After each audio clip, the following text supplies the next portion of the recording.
Third unit fats and oils. ठीक है, आप सभी अपने नोट्स में भी देख सकते हो जहाँ पे अपने खुद के नोट्स बना रखे हैं। तो सबसे पहले हम पढ़ेंगे फैट्स के बारे में कि फैट्स क्या होते हैं।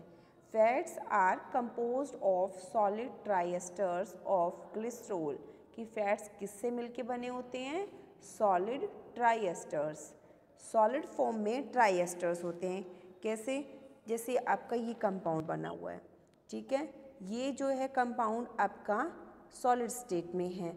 और ट्राइएस्टर क्यों कह रहे हैं? देखो यहाँ पे RCOOR, RCOOR, RCOOR मीन्स ये क्या है? एस्टर फॉर्म में है। 3 एस्टर हैं, 1 2 3। तो यहाँ पे लिखा है ना आपका ट्राइएस्टर्स मीन 3 एस्टर्स हैं और ये सॉलिड फॉर्म में है।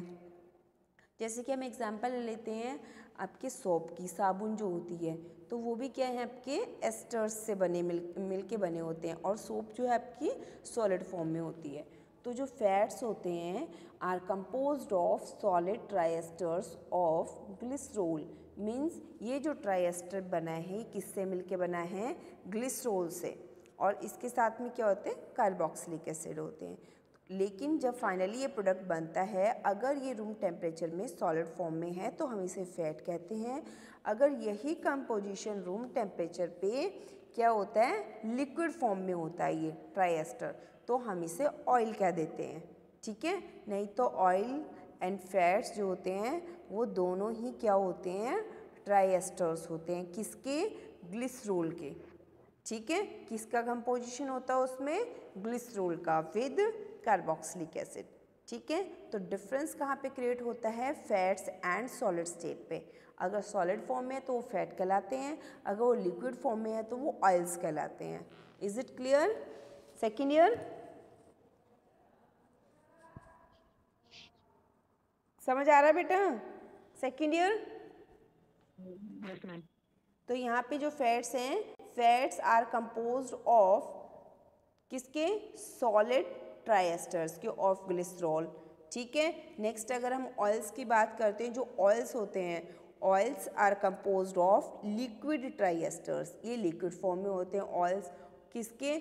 Of glycerol at room temperature, जैसे मैंने कि अभी बताया आपको। तो यहाँ पे जो फैट्स एंड ऑयल्स होते हैं, दीज आर दोज लिपिड्स, ये वो लिपिड्स होते हैं विच आर सेपोनिफाइबल।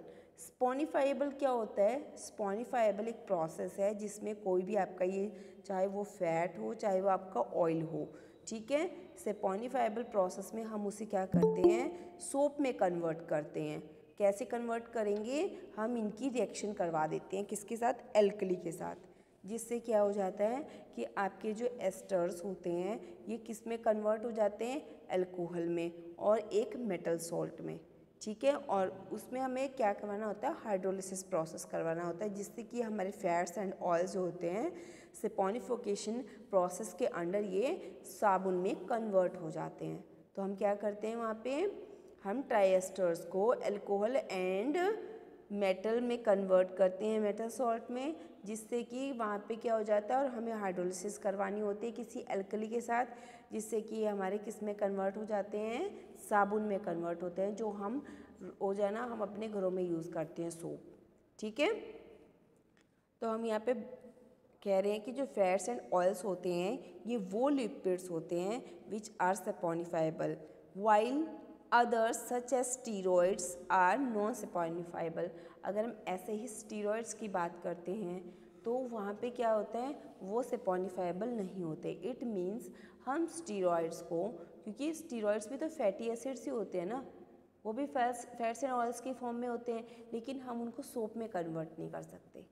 ठीक है, तो यही एक डिफरेंस होता है किसमें? स्टीरॉइड्स में, फैट्स एंड ऑयल्स वाले लिपिड्स में, कि हम उनको सोप में कन्वर्ट नहीं कर सकते, लेकिन फैट्स एंड ऑयल्स को यहाँ पे जो है ये हम इन्हें सोप में कन्वर्ट कर सकते हैं। नेक्स्ट है नेचुरल फैट्स एंड ऑयल्स, जो नेचुरली हमें मिलते हैं फैट्स एंड ऑयल, जैसे कि प्लांट से मिलते हैं, हमें एनिमल से मिलते हैं फैट्स एंड ऑयल्स। ये भी क्या होते हैं? These are triesters. किसके? Of glycerol with long chain carboxylic acids. जैसे कि मैंने यहाँ पे बताया था आपको, ये क्या है? कार्बोक्सिलिक एसिड्स हैं। तो यहाँ पे भी आपको जो नेचुरली फैट्स एंड ऑयल्स मिलते हैं वो क्या होते हैं, ये भी ट्राई एस्टर्स होते हैं, किसके, ग्लिसरॉल के with long chain carboxylic acids. तो हम इन्हें क्या बोलते हैं, these are known as triglyceride. तो कलेक्टिवली ये क्या, हम इन्हें क्या कहते हैं, ट्राइग्लिसराइड। और साथ में क्या निकल रहा है, 3 मोल्स ऑफ वाटर निकल रहे हैं, कहाँ से, इसका एक OH और एक H, OH H OH H। तो यहाँ पे 3 वाटर मॉलिक्यूल्स के निकल गए, 3 मॉलिक्यूल्स ऑफ वाटर, और यहाँ पे जो है ये देखो आपस में कनेक्ट होके इसने ट्राइग्लिसराइड बना लिया है, ठीक है। यानी कि ये CH2, फिर उसके बाद ये वाला ऑक्सीजन, फिर C डबल बॉन्ड O, फिर R, ऐसे ही तीनों चेन बनी है, तो इसलिए हम इन्हें लॉन्ग चेन कह रहे हैं, ठीक है। तो हम यहाँ पे कह रहे हैं कि जब ये 3 हाइड्रोक्सिल ग्रुप्स जो होते हैं, किसके, ग्लिसरॉल के 3 हाइड्रोक्सिल ग्रुप्स जो होते हैं, ये स्टेरिफाइड होते हैं विद द सेम एसिड, यानी कि इसका OH ले लो, इसका H ले लो, या इसका OH ले लो या इसका H ले लो, ये आपस में क्या होते हैं, सेपोनिफाइबल होते हैं। तो इसको हम कौन सा प्रोसेस बोलते हैं, स्टेरिफाइड, कि ये स्टेरिफिकेशन हो रही है यहाँ पे आपस में, ठीक है। तो इस ट्राइएस्टर्स को हम क्या बोलते हैं, सिंपल ग्लिसराइड बोलते हैं। अगर यहाँ पे लिखा है इफ़ विद 2 और मोर 3 डिफरेंट एसिड्स, जैसे हमने यहाँ पे कार्बोक्सिलिक एसिड लिया है, अगर हम यहाँ पे 2 एसिड ले लेते हैं या 3 अलग अलग एसिड्स ले लेते हैं, तो यहाँ पे जो हमारा ट्राइग्लिसराइड बनेगा उसे हम क्या कहेंगे, मिक्स ग्लिसराइड। अब तो ये सिर्फ एक कार्बोक्सिलिक एसिड है, सिंपल है और एक ही है, तो ये क्या हुआ, सिंपल ग्लिसराइड। अगर यहाँ पे हम 3 जो है, तीनों एसिड है ये सेम है ना, अगर हम यहाँ पे क्या करें, 2 एसिड ले लें, ठीक है, या फिर तीनों के तीनों डिफरेंट एसिड ले लें, तो यहाँ पे जो प्रोडक्ट बनेगा हम उसे कहेंगे मिक्स्ड ग्लिसराइड। फॉर एग्जांपल, जैसे कि हमने यहाँ पे क्या किया, ये है हमारा सिंपल ग्लिसराइड, देखो इसमें सारी यूनिट्स सेम है, जैसे ऊपर वाली चेन है वैसे ही नीचे वाली है, फिर नीचे वाली वैसी है, तो ये सिंपल ग्लिसराइड हुआ। अब यहाँ पे अगर हम बात करते हैं, देखो ऊपर वाली सेम ऐसे है, इसमें 14 है, ये नंबर ऑफ वो जो कार्बन चेन एटम्स हैं, इसमें 16 है यहाँ पे, और इसमें 7 है, और फिर 7 यहाँ पे है, तो तीनों डिफ़र कर रहे हैं एक दूसरे से, 14, 16, फिर यहाँ पे 14, तो हम इसे क्या कह देते हैं, ए मिक्स्ड ग्लिसराइड, कि ये किसकी एग्जाम्पल हुई, मिक्स ग्लिसराइड की। फॉर एग्जाम्पल, जैसे कि हमारे पास लार्ड है, लार्ड क्या है हमारे पास, ये हमारे पास एक फैट है जो कि किस फॉर्म में है, सॉलिड फॉर्म में। Lord is a solid fat and its composition, जैसे कि ओलिक एसिड इसमें कितना प्रेजेंट है, 45%, लिनोलेइक कितना है, 5, पामिटिक एसिड 32, स्टेरिक एसिड 18%। तो ये जितने ये फैट्स जो होती हैं हमें कहाँ से मिलती हैं, प्लांट्स एंड एनिमल्स से मिलती हैं, क्योंकि सॉलिड फैट है। क्योंकि जो एनिमल्स होते हैं, बड़े बड़े एनिमल्स होते हैं, उनकी जब वो मर जाते हैं तो उनकी बॉडी से फ़ैट निकाल लिया जाता है, जैसे कि फर्दर प्रोसेस के लिए, साबुन बनाने के लिए, और डिफरेंट लुब्रिकेटिंग एजेंट्स बनाने के लिए, और जैसे कि आपके ये होते हैं ना ग्रीसिंग एजेंट्स जो होते हैं ग्रीस करने के लिए, तो इन सब में क्या यूज़ होता है, आपका फ़ैट यूज़ होता है उनका। तो जो लार्ड है वो भी एक सॉलिड फैट है, और ये इसके केमिकल कॉन्स्टिट्यूएंट्स हैं, किसके, इस फैट के, सॉलिड फैट के। ये इस फैट में ही सभी केमिकल कॉन्स्टिट्यूएंट्स प्रेजेंट होते हैं। क्लियर है सेकेंड ईयर, समझ आ रहा है, बी फॉर्म सेकेंड ईयर, सभी को समझ आ रहा है? Yes ma'am. ओके, नेक्स्ट है, ऐसे ही एक एग्जांपल और है, ऑलिव ऑयल, जिसे हम घर में भी यूज़ करते हैं, कई लोग इसे खाना बनाने के लिए भी यूज़ करते हैं। सभी को पता हो ऑलिव ऑयल जैतून का तेल होता है, तो इसके केमिकल कॉन्स्टिट्यूएंट्स कैसे होते हैं, जैसे कि ऑलिक एसिड में 84% होता है, linoleic acid 4%, palmitic acid 9%, stearic acid 3%। तो हम ये क्या कहते हैं, ये कंपोजिशन है किसका, ऑलिव ऑयल का, यानी कि ये ऑलिव ऑयल के केमिकल कॉन्स्टिट्यूएंट्स हैं। जैसे कि मैंने अभी बताया, हमें कहाँ से मिलते हैं, सॉलिड फैट से हमें प्लांट से मिलते हैं, एनिमल से मिलते हैं। तो प्लांट्स में क्या होती हैं, स्टोर होते हैं लार्ज क्वांटिटी में और कहाँ पे होते हैं प्लांट्स में? उनके बीज में, उनकी जड़ों में और उनके फलों में प्रेजेंट होते हैं ये जो फैट होते हैं। नेक्स्ट है एनिमल्स। एनिमल्स में कहाँ पे प्रेजेंट होते हैं? एनिमल्स में जो फैट होती है वो फैट डिपॉजिट होती है अंडर स्किन, स्किन के नीचे, एंड अराउंड दी इंटेस्टीन। और इंटेस्टीन में हमारे जो होता है ना स्टमक होता है, स्टमक के अंदर जो लार्ज इंटेस्टीन होता है, स्मॉल इंटेस्टीन होता है, तो हमारे इंटेस्टीन के अराउंड फैट डिपॉजिट होता है, ठीक है। एंड किडनीज, और किडनीज में प्रेजेंट होता है। तो कई बार क्या होता है कि लेकिन ये नॉर्मल वे में ही प्रेजेंट होना चाहिए फैट। अगर ये ज़्यादा हो गया तो इट मीन्स आप फैटी हो जाओगे। अगर ये किडनीज में ज़्यादा प्रेजेंट हो गया तो वहाँ पे उसका रीअब्जॉर्प्शन रेट कम हो जाएगा और इससे कि डिसीज़ होनी स्टार्ट हो जाती हैं, ठीक है। तो ये जो फैट है ये भी बिल्कुल सही मात्रा में होना चाहिए आपकी बॉडी के अंदर, ना बहुत ज़्यादा कम होना चाहिए कि बस ऐसे ही लगे कि हड्डियों का ढांचा है, ठीक है, और ना ही ऐसा होना चाहिए कि बहुत ही फैटी हो आप लुकिंग वाइज। तो अपने आप को मेंटेन रखना है, ज़्यादा फैट भी अच्छा नहीं है और बहुत कम फैट भी अच्छा नहीं है। तो फैटी एसिड सेक्शन के बारे में हम पढ़ते हैं। जो फैट्स एंड ऑयल्स होते हैं दीज आर ट्राई एस्टर्स, सभी को पता है fats and oils try asters होते हैं किसके? ग्लिसरॉल के, with saturated and unsaturated fatty acid. Means saturated का क्या मतलब है? सिंगल बॉन्ड भी होते हैं, एंड अनसैचुरेटेड का क्या मतलब होता है कि इनकी जब हम रिएक्शन या स्ट्रक्चर लिखते हैं उसमें डबल या ट्रिपल बॉन्ड भी हो सकते हैं। तो उसी का मतलब होता है कि saturated and unsaturated fatty acids होते हैं। इसके अंडर प्रोसेस आता है फर्स्ट वन हाइड्रोलिसिस। हाइड्रोलिसिस में क्या होता है? हम वाटर रिमूवल करते हैं। हाइड्रोलिसिस का मतलब रिमूवल ऑफ वाटर।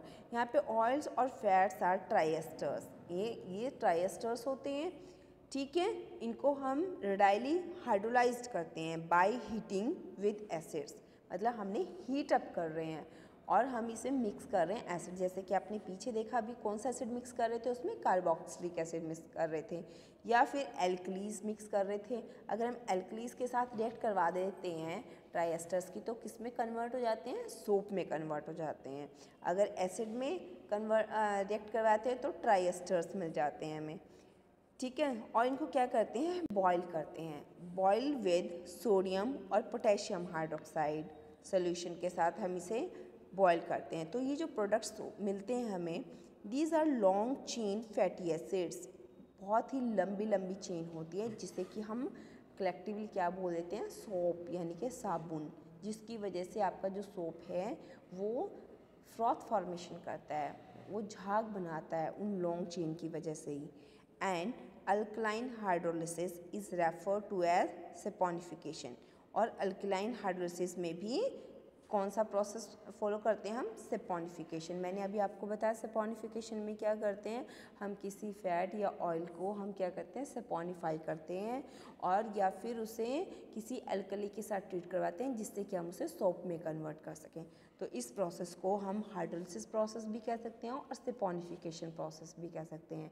क्लियर है? Is it clear? B Pharm first year, sorry second year, B Pharm second है। यहाँ तक सभी को समझ आ गया? Yes ma'am. किसी को कोई क्वेश्चन पूछने कुछ समझ ना आया हो बच्चे? Yes ma'am. क्लियर है सभी को? Yes ma'am. ओके, तो हम नेक्स्ट करते हैं। ट्राइग्लिसराइड्स है हमारे पास। ये देखो यहाँ पे हमने सिर्फ अपना एल्कली ग्रुप इंडिकेट नहीं किया है, ये आर कोई और डिफरेंट आर ग्रुप होगा, कोई भी एल्काइल चेन होगी, ये कुछ और है इसलिए आर डैश लिखा हो, इस पे आर डबल डैश, मीन्स ये तीनों ही डिफर हैं इसलिए ये सिंपल है, ये आर डैश, ये आर डबल डैश है। तो ये क्या है? आपका ट्राइग्लिसराइड है, तीन है और ग्लिसराइड फॉर्म में है। ऑयल और फैट में भी हो सकता है, मीन्स ये लिक्विड फॉर्म में भी हो सकता है और ये फैट लिखा है तो सॉलिड फॉर्म में भी हो सकता है। इसे हमने क्या किया? ट्रीट करवाया है 3 मोल्स ऑफ सोडियम हाइड्रोक्साइड के साथ, ठीक है। सोडियम हाइड्रोक्साइड के साथ ट्रीट करवाने से हमें यहाँ पे मिल रहा है ग्लिसरॉल विद आपका सोप। अब आप देख रहे हो यहाँ पे कैसे मिला है आपको, यहाँ पे आप देख रहे हो 3 जो है कितने हैं? सोडियम है और 3 OH है यानी कि हाइड्रोक्सिल है। अब हम यहाँ पे जो इतना पोर्शन है ये CH2 और O, ठीक है, इतने पोर्शन को हम यहाँ क्या करते हैं, इसको यहाँ पे ये R C double bond O जो है वो किसके साथ निकल रहा है, सोडियम के साथ। यहाँ पे देखो B के साथ सोडियम लिखा ना, sodium sodium sodium, R C double bond O फिर से O, यानी कि R C double bond O। इस ऑक्सीजन के साथ इतना पोर्शन किसके साथ लिबरेट आउट हो गया है, आपके सोडियम के साथ, क्योंकि कितने सोडियम थे, 3 थे, तो इस ऑक्सीजन के साथ भी सोडियम आ गया, इसके साथ भी, इसके साथ भी। अब रह गया 3 हाइड्रोक्सिल ग्रुप। ये 3 हाइड्रोक्सिल ग्रुप किसके साथ निकलेंगे, इस CH2 के साथ। तो एक CH2 के साथ OH, CH के साथ OH, CH2 के साथ OH, तो कलेक्टिवली ये कंपाउंड है आपका ग्लिसरॉल और ये आपकी सोप। तो इस प्रोसेस को हम क्या कह रहे हैं, हाइड्रोलिसिस कह रहे हैं, क्योंकि हमने यहाँ पे इसे बेस के साथ ट्रीट करवा दिया है। पोटेशियम हाइड्रोक्साइड भी ले सकते हैं हम यहाँ पे, और सोडियम हाइड्रोक्साइड भी ले सकते हैं, या फिर हम यहाँ पे इसे ट्रीट करवा सकते हैं किसी भी एसिड के साथ भी या फिर एल्कली के साथ भी। अब यहाँ पे है सेकेंड पॉइंट पे हाइड्रोजनेशन। हाइड्रोजनेशन में क्या कहते हैं कि ये प्रोसेस हार्डनिंग कहलाता है। मीन्स अगर आपका ये जो है लिक्विड वेजिटेबल ऑयल है और अनसैचुरेटेड फॉर्म में आप देख रहे हैं यहाँ पे डबल बॉन्ड है, double bond double bond double bond, इसकी वजह से हमने इसे अनसैचुरेटेड कहा है। ठीक है, लिक्विड वेजिटेबल ऑयल है, ये क्या है, ऑयल की फॉर्म में कन्वर्ट है, तो हमें इससे जो प्रोडक्ट मिलेगा वो सॉलिड फैट है। क्या है, ए सॉलिड फैट। हमने सिर्फ यहाँ पे क्या किया है, हाइड्रोजनेशन किया है in the presence of catalyst निकल, और जस्ट इसे हीट अप किया है। ठीक है, अब हमने सिर्फ क्या किया है, यहाँ पे देख रहे हो आप कि ये सिर्फ क्या हुआ है, कलेक्ट हो गया है। ये ऑयली फॉर्म में था, लिक्विड फॉर्म में था, और यहाँ पे आपके जो ये थे चेन जो ग्रुप थी ये आपके डिसोसिएट हो गए, टूट गए ये बॉन्ड, और ये अनसैचुरेटेड से सैचुरेटेड फॉर्म में आ गया, और कलेक्टिवली यहाँ पे अलग अलग थे 7 7 7 7 7। अब यहाँ पे आप देख रहे हो 16 16 16। तो ये जो है आपके हाइड्रोजन बॉन्ड यहाँ पे जो है डबल बॉन्ड ब्रेक होके वो सिंगल फॉर्म में आ गए हैं, और ये आपका लिक्विड फॉर्म से किस में कन्वर्ट हो गया, सॉलिड फैट में। इसीलिए इस प्रोसेस का नाम रखा गया है हार्डनिंग प्रोसेस। ठीक है, सॉलिड में कन्वर्ट करके क्या करेंगे, उसके हम सोप फॉर्म करेंगे, साबुन बनाएंगे। क्लियर है सेकेंड ईयर?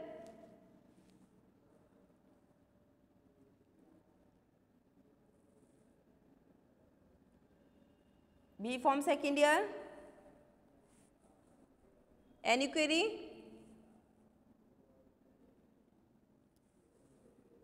किसी को कोई प्रॉब्लम तो नहीं है यहाँ तक?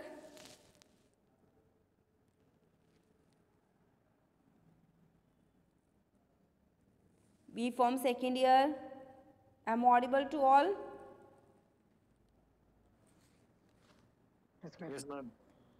क्लियर है बच्चे, सभी को समझ आ रहा है? Yes ma'am. Yes ma'am.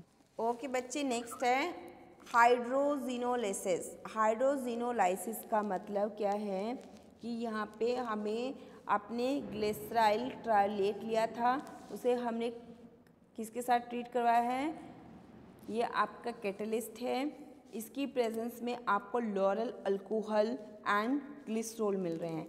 Lysis मतलब टूटना, ये पूरा एक कलेक्टिवली कंपाउंड था। ठीक है, ये पूरा जो कलेक्टिवली कंपाउंड है ये अब टूट रहा है, ब्रेकअप हो रहा है। किस किस में ब्रेकअप हुआ है, लॉरल अल्कोहल में और ग्लिसरॉल में। ठीक है, नेक्स्ट है आपका रेंसिडिफिकेशन। ये बहुत ही इंपॉर्टेंट टॉपिक है रेंसिडिफिकेशन। रेंसिडिफिकेशन में क्या करते हैं, फैट एंड ऑयल्स लेते हैं। ठीक है, इनको हम छोड़ देते हैं कुछ दिनों के लिए, किसमें, खुले एनवायरनमेंट में, या खुला छोड़ देते हैं इसे। These are left expose to moist air. ठीक है, दे डेवलप फाउल स्मेल। उसमें से क्या होती है कि उसमें से बैड स्मेल आने लग जाती है, बदबू आने लग जाती है, एंड सो टेस्ट, और उसका क्या हो जाता है, खट्टा वाला टेस्ट आने लग जाता है अगर टेस्ट वाइज देखें तो। These are said to have become rancid. तो हम उसे क्या कहेंगे, उस फैट या ऑयल को, कि वो रेंसिड हो गया है। या फिर प्रोसेस की बात करें तो रेंसिडिफिकेशन हो गई है। Rancidification is caused by 2 types. कैसे, ये 2 तरह से होती है। फर्स्ट वन ऑक्सीडेशन और दूसरा हाइड्रोलिसिस। ऑक्सीडेशन में क्या होती है, ऑक्सीडेटिव रेसिडिफिकेशन में कि इस वाले रेसिडिफिकेशन में it involves the oxidation of carbon carbon double bond. जैसे मैंने अभी पिछले लेक्चर में आपको दिखाया कि वहाँ पे जो है डबल बॉन्ड ब्रेकअप होता है, तो यहाँ पे भी क्या हो रहा है, ऑक्सीडेशन प्रोसेस में ऑक्सीडेशन हो रही है किसकी, कार्बन कार्बन डबल बॉन्ड की। In fats and oils to produce the volatile carboxylic acid. क्यों ब्रेकअप हो रहा था वहाँ पे डबल बॉन्ड, ताकि हमें कार्बोक्सिलिक एसिड मिल जाए अपने फैट या ऑयल से, तो हम उसे क्या कहेंगे, ऑक्सीडेटिव रेसिडिफिकेशन। यानी कि ऑक्सीडेटिव रेसिडिफिकेशन में क्या हो रहा था कि डबल बॉन्ड ब्रेक होके हमें सिंगल बॉन्डेड प्रोडक्ट दे रहे थे। क्यों, ताकि हमें वहाँ से कार्बोक्सिलिक एसिड जो है वो अलग से एलिमिनेट हो जाए, अलग से निकल जाए। That process is known as oxidative rancidification. इसका ही दूसरा पार्ट है हाइड्रोलिटिक। हाइड्रोलिटिक रेसिडिफिकेशन में क्या करते हैं कि it involves the hydrolysis of one और मोर एस्टर्स। यानी कि एक या एक से ज़्यादा जो एस्टर्स होते हैं हम उनकी क्या करेंगे, हाइड्रोलिसिस कर देंगे। जिससे क्या होगा, हाइड्रोलिसिस करने से वो जो लिंकेज होंगे एस्टर्स के, जो लिंकेज हैं फैट्स एंड ऑयल्स में, to produce the original acid, और वहाँ से हमें ओरिजिनल एसिड मिल जाएगा। उसे हम क्या कहते हैं, हाइड्रोलिटिक रेसिडिफिकेशन। ठीक है, यानी कि हमें क्या किया हमने यहाँ पे, एक या एक से ज़्यादा एसिड्स लेते हैं, उनके लिंकेज से हमें क्या मिलेगा, बहुत ज़्यादा लॉन्ग चेन फॉर्म में क्या मिलेंगे, वहाँ पे लिंकेज जो होते हैं फैट्स एंड ऑयल्स के, वो प्रोड्यूस करते हैं ओरिजिनल एसिड्स। क्लियर है। नेक्स्ट है ड्राइंग। ड्राइंग में हम क्या कहते हैं कि व्हेन हाईली अनसैचुरेटेड ऑयल्स, बहुत ज़्यादा डबल या ट्रिपल बॉन्ड प्रेजेंट होते हैं ऑयल्स में, और हम उनको एक्सपोज करते हैं, हवा में खुला छोड़ देते हैं, दे अंडरगो ऑक्सीडेशन, तो उनकी ऑक्सीडेशन हो जाती है, एंड पॉलीमराइजेशन, और उनमें बहुत सारी चेन्स आ जाती हैं, to form a thin waterproof film, तो वो एक ऐसे फिल्म बना लेते हैं जिससे कि वाटर भी क्रॉस नहीं हो सकता। उसे हम क्या बोलते हैं कि एक वाटर प्रूफ फिल्म आ जाती है। Such oils are called drying oils. जैसे हम कहते हैं ना, घी को खुला छोड़ दो एनवायरनमेंट में, तो उसकी जो ऊपर वाली लेयर होगी वो कितनी हार्ड हो जाती है, अगर हम उसमें थोड़ा सा बाहर से पानी भी डालेंगे तो वो भी अंदर एंटर नहीं होता, वो ऊपर ही ऊपर तैरता रहता है उस लेयर के। तो उस चीज़ को हम क्या कहते हैं, ड्राइंग ऑफ ऑयल्स।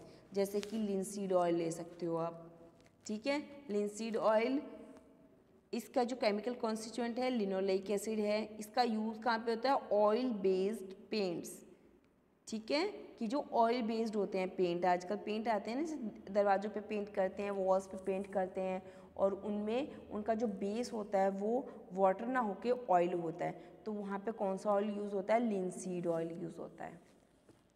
क्लियर है, B Pharm second year. Yes ma'am. तो मैंने आपको यहीं तक नोट्स सेंड किए हुए थे। मैम थोड़ा सा बस और आ गया, एनालिटिकल कंटेंट, एसिड वैल्यू और एसिड